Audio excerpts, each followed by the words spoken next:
The moment that decides a life. Imagine this. A child wakes up in the middle of the night. Their skin is burning. Their breathing is uneven. Each breath feels heavier than the last.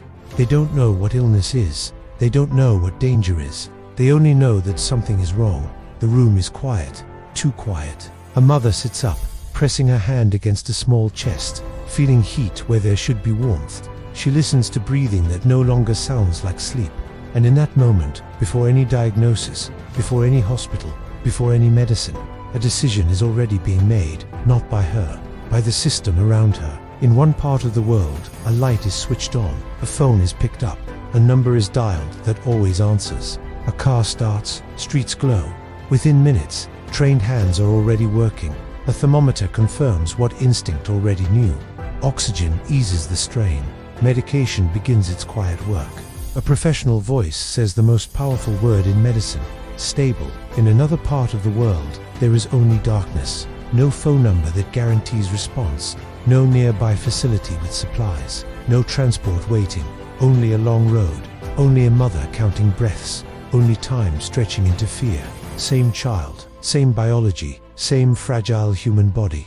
Two completely different futures, and the difference is not love. It is not effort. It is not worth. The difference is healthcare. Healthcare is the invisible system that decides whether panic turns into treatment or into prayer. It determines whether illness becomes an interruption or an ending.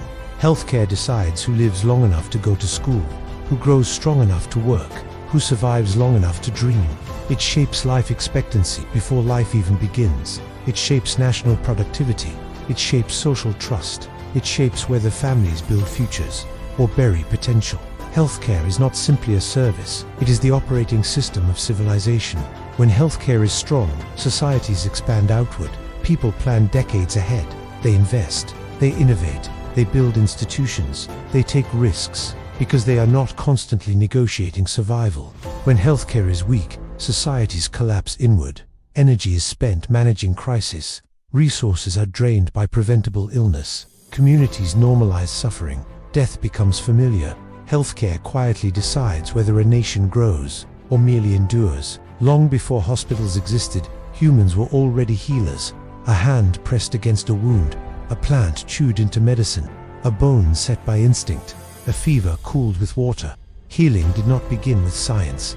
It began with refusal. Refusal to abandon. Refusal to look away. Refusal to let suffering go unanswered. Healthcare began the moment one human recognized the pain of another and chose to intervene. Before language fully formed, before law existed, before money mattered, care already did. Tribes survived not because they were strong, but because they protected their weak, because they fed the injured, because they slowed down for the sick, because they learned which actions preserved life. This was humanity's first social contract. If you fall, we will not leave you. If you bleed, we will try to stop it. If you weaken, we will carry you. Healthcare was humanity's first infrastructure.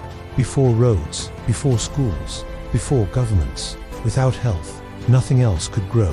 Every tool, every shelter, every culture, every story depended on living bodies being able to sustain them. As humans spread across the world, healing spread with them. Different environments demanded different knowledge. Which roots reduced pain, which leaves cleaned wounds, which waters carried disease. Healing became observation. Observation became tradition. Tradition became systems. In Africa, complex herbal medicine emerged alongside surgical practices. In Asia, anatomical study developed alongside holistic care. In the Middle East, hospitals and medical libraries formed centuries ahead of their time. In the Americas, sophisticated public hygiene and plant-based pharmacology thrived. In Europe, anatomy and later experimental medicine took root. Some methods were flawed, some were dangerous, many were incomplete, but each represented the same truth. Humans were no longer only enduring illness, they were studying it, trying to understand it, trying to control it. This shift changed everything. When humans stopped seeing disease as fate and started seeing it as a problem, medicine was born.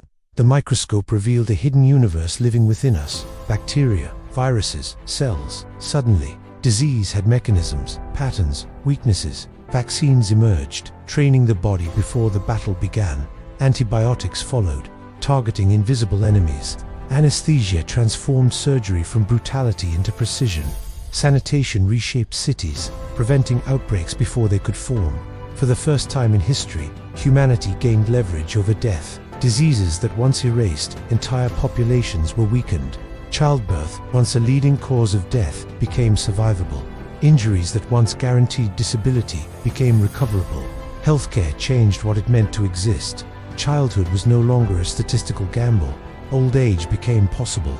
Recovery became expected. Because of healthcare, humanity gained something no previous generation ever truly possessed. Time. Time to educate children instead of replacing them. Time to refine skills instead of repeating survival. Time to build institutions instead of rebuilding populations. Healthcare quietly lengthened the human horizon, and longer horizons changed civilizations. Modern economies did not rise on industry alone. They rose on health. Factories required workers who survived childhood. Schools required students healthy enough to attend. Governments required populations stable enough to organize. Healthcare became embedded into national identity. Clean water systems, public hospitals, vaccination campaigns, emergency services. These were not luxuries. They were prerequisites.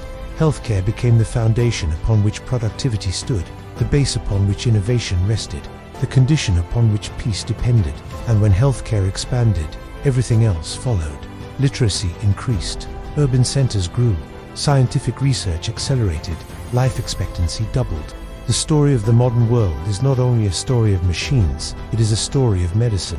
But as healthcare advanced, so did contrast, because while knowledge spread globally, systems did not. Today, humanity possesses more medical capability than at any point in history, yet access remains radically unequal.